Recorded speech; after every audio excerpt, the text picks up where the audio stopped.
नमस्कार, जी राजस्थान की special series किस्सा सियासी में आपका स्वागत है और आपके साथ मैं हूं हिंगलाज दान। किस्सा सियासी में आज बात तनसिंह की। तनसिंह जिन्होंने सिर्फ 4 साल की उम्र में जागीरी संभाली। 1949 में देश के आजाद होने के ठीक बाद बाड़मेर नगर पालिका के अध्यक्ष बन गए।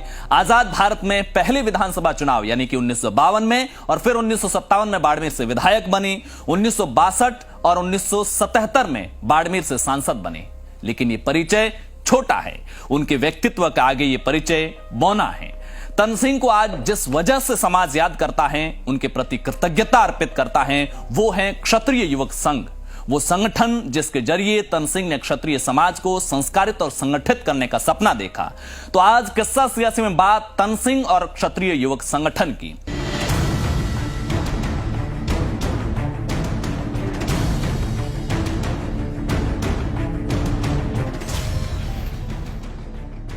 तनसिंह का जन्म 25 जनवरी 1924 को हुआ। ठिकाना बाड़मेर का रामदेरिया गांव, लेकिन जन्म अपने ननिहाल जैसलमेर के बिरसियाला में हुआ। पिता रामदेरिया के ठाकुर बलवंत सिंह महेचा और मां मोती कंवर सोढ़ा। लेकिन जन्म के 4 साल बाद ही पिता की मौत हो गई और एक छोटा बच्चा तनेराज बन गया तनसिंह ठाकुर। एक गांव के ठाकुर जिनकी सालाना इनकम सिर्फ 90 रुपए। गांव रामदेरिया जो बाड़मेर से करीब 80 किलोमीटर दूर। मां ने छोटी उम्र में ही बेटे को बाड़मेर पढ़ने के लिए छोड़ा और खुद गांव में ही रुककर खेती का काम संभाला। समझ रहे हैं, उस दौर में पति का निधन, बच्चे को शिक्षित करने का फैसला, छोटे बच्चे को भी अकेले बाड़मेर में छोड़ना, इस भरोसे के साथ कि वो मुश्किलों का सामना अपने आप करेगा और खुद गांव में जिम्मेदारियों को संभालेगा। कड़े और बड़े फैसले, मुश्किलों से मुकाबला, वो भी हिम्मत और हौसले के साथ, संस्कारों की परिधि में।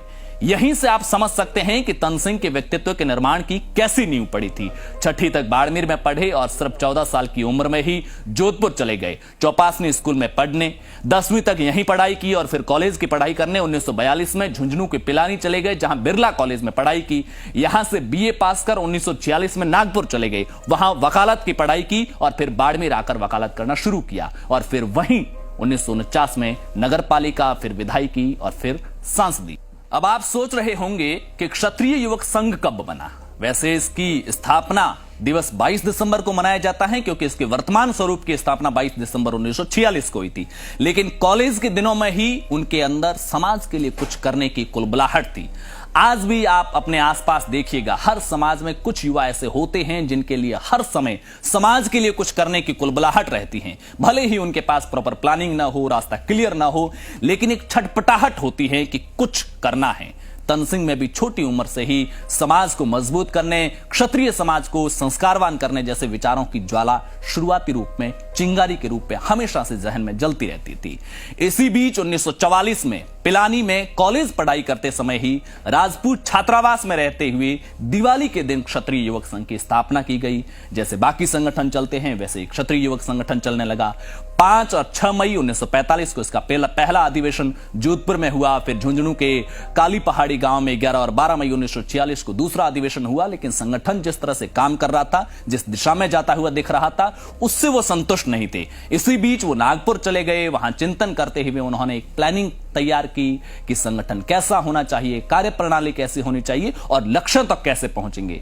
मुझे ऐसा लगता है, मेरी निजी राय है कि चूंकि ये वो दौर था जब महाराष्ट्र में हिंदू महासभा से लेकर आरएसएस जैसे कई संगठन जमीनी स्तर पर काम कर रहे थे, आरएसएस का मुख्यालय भी नागपुर में ही था, तो शायद इन संगठनों की कार्यप्रणाली के अध्ययन और अनुभव से उनके जहन में भी एक योजना का खाका तैयार हुआ। 21 दिसंबर 1946 को जयपुर में संघ के उस वक्त जो भी सक्रिय कार्यकर्ता थे उनकी बैठक बुलाई और अपनी प्लानिंग सामने रखी कि किस सोच के साथ आगे बढ़ना होगा, लक्ष्य क्या होगा और वहां तक कैसे पहुंचना है। सभी सदस्य सहमत हुए तो अगले ही दिन यानी कि 22 दिसंबर के दिन ही संगठन के नए स्वरूप की स्थापना की। 3 दिन बाद यानी कि 25 दिसंबर के दिन श्री क्षत्रिय युवक संघ के नए स्वरूप का पहला शिविर हुआ, जो 31 दिसंबर तक चला। तनसिंह को संघ प्रमुख चुना गया था। इस वक्त 1949 में फिर चुनाव हुए, फिर तनसिंह संघ प्रमुख बने। इधर 1949 में ही उनकी सियासत में एंट्री हो चुके थे, बाड़मेर नगर पालिका के अध्यक्ष, फिर विधायकी और फिर 2 बार सांसदी। 1949 में खुद को संगठन से अलग किया और अपने करीबी आयुवान सिंह हडील को संघ का प्रमुख बनाया। आयुवान सिंह हुडील 1959 में फिर से संघ के प्रमुख बने, लेकिन जब आयुवान सिंह ने राजनीति से संन्यास ले लिया तो फिर यही जिम्मेदारी तन सिंह ने वापस संभाली और 1969 तक तन सिंह इसी पद पर बने रहे और 1969 में नारायण सिंह रेडा को प्रमुख बनाया गया। अक्टूबर 1989 में जब नारायण सिंह का निधन हुआ तो उसके बाद अब तक भगवान सिंह रोल साहबर संघ के प्रमुख हैं। भगवान सिंह के संघ के चौथे प्रमुख है सीकर के रोल साहबसर गांव में जन्मे भगवान सिंह 1963 में रतनगढ़ में हुए एक शिविर में संघ से जुड़े थे। 1967 में जब बाड़मेर के शिवाना में तन सिंह ने अपना कारोबार शुरू किया तो भगवान सिंह ही उसके पहले सहयोगी के तौर पर सामने आए थे। हालांकि इसी साल यानी कि 2021 में जुलाई में ही वो खुद को मार्गदर्शक की भूमिका में ले गए हैं और लक्ष्मण सिंह बेणिया का बास को जिम्मेदारी दी है। क्षत्रिय युवक संघ का प्रमुख कोई भी बने, लेकिन संघ और संघ प्रमुख सभी तन सिंह के आदर्शों पर ही चलते हैं। तन सिंह जो गांधी जी की हत्या के बाद आरएसएस पर गलत तरीके से जो प्रतिबंध लगा था, उस प्रतिबंध के खिलाफ भी आंदोलन में भी शामिल हुए थे और आरएसएस का पक्ष लिया था।